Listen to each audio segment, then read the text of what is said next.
Je souhaite réaliser la synthèse de mes surfaces cultivées en blé, colza et tournesol à l'aide de ce petit tableau et des données qui se trouvent sur la gauche.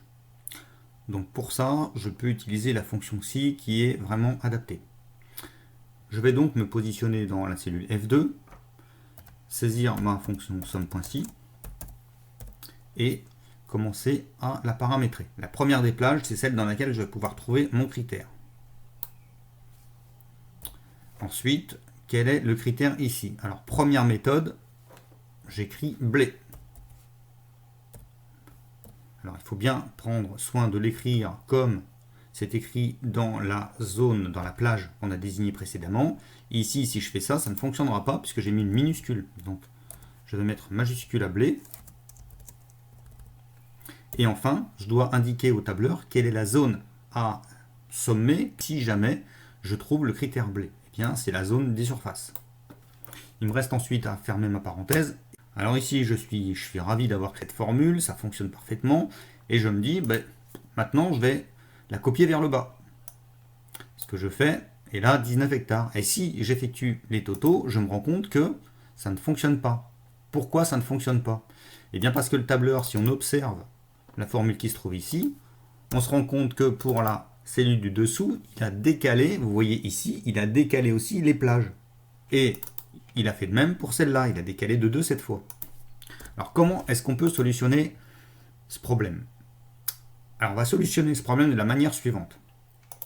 Quand on va rédiger notre formule, on a la possibilité de figer des plages de cellules. Ça veut dire que on va toujours faire référence à ces cellules. C'est ce qu'on appelle des références absolues.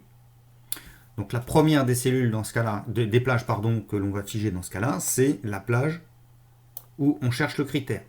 Alors ici dans ma formule, je sélectionne la plage et ensuite j'utilise la touche F4 de mon clavier.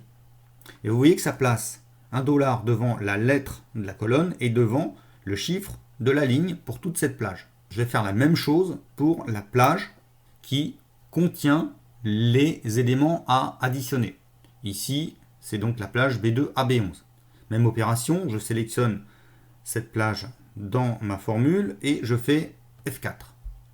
Et en faisant F4, mes informations sont paramétrées correctement. Voilà, donc ça ne change rien pour la première. Regardez bien maintenant si je fais glisser vers le bas ma formule. Vous voyez que j'ai 30 partout. Pourquoi j'ai 30 partout? C'est simple. C'est que en fait, dans mon critère, j'ai fait glisser ma formule, donc le critère blé est resté. Donc tout à l'heure, je vous ai expliqué qu'il fallait orthographier ça correctement. Donc on a une autre solution plutôt que de l'écrire comme on dit en dur, c'est-à-dire entre guillemets, et d'indiquer donc le texte qui correspond au critère. On peut également donner une référence, donc G2 ici, à la cellule. Et regardez ce qui se passe. Donc ma cellule c'est correctement paramétrée avec blé, sauf qu'ici je n'ai pas écrit blé. J'ai simplement récupéré ce qui était mis en critère dans ma formule, dans la cellule G2, puisque moi, là, c'est le blé qui m'intéresse. Et il a calculé parfaitement ça. L'intérêt, il est ici, regardez. Je vais glisser vers le bas. Et maintenant, regardez ce qui s'est passé. Je fais bien référence à la bonne plage. Et mon critère, lui, j'ai simplement déplacé vers le bas.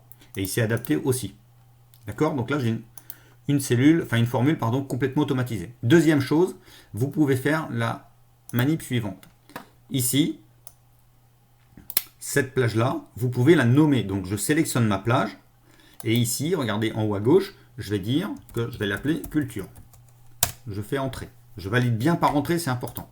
Et ici, même chose, sauf que cette fois, cette zone-là, B2B11, je l'appelle surface. Et je fais entrer avec la touche entrée pour valider.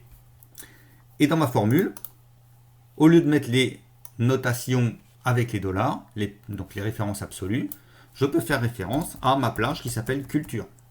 De même qu'ici, je peux faire référence à ma plage qui s'appelle surface. Vous voyez qu'il reconnaît l'élément surface, que ça existe bien, puisqu'il l'indique ici. Voilà, une fois que j'ai fait ça, je valide, je fais glisser, et vous voyez que, indifféremment, si j'utilise une notation ou l'autre, ça fonctionne. Donc pour résumer, pour fixer une plage, on peut utiliser donc la notation avec les dollars. On met $1 devant, la lettre de la colonne et devant le chiffre de la ligne. Donc on peut fixer une cellule ou des plages de cellules. Par exemple, ici, dans ce cas-là, je ferai une formule qui fixerait la cellule A1. Et si j'ai une plage, donc je fais la notation. Par exemple, je vais fixer jusqu'à C10. Voilà. Deuxième méthode, c'est ce qu'on appelle les plages de cellules nommées. C'est ce que j'ai fait ici. Donc, quand je sélectionne ici ma plage, vous voyez qu'il reprend bien le nom culture. Et pour celle-là, le nom surface. Donc, c'est bien un nom qui est attribué à une plage de cellules que je peux utiliser dans un calcul. Voilà pour cette petite explication.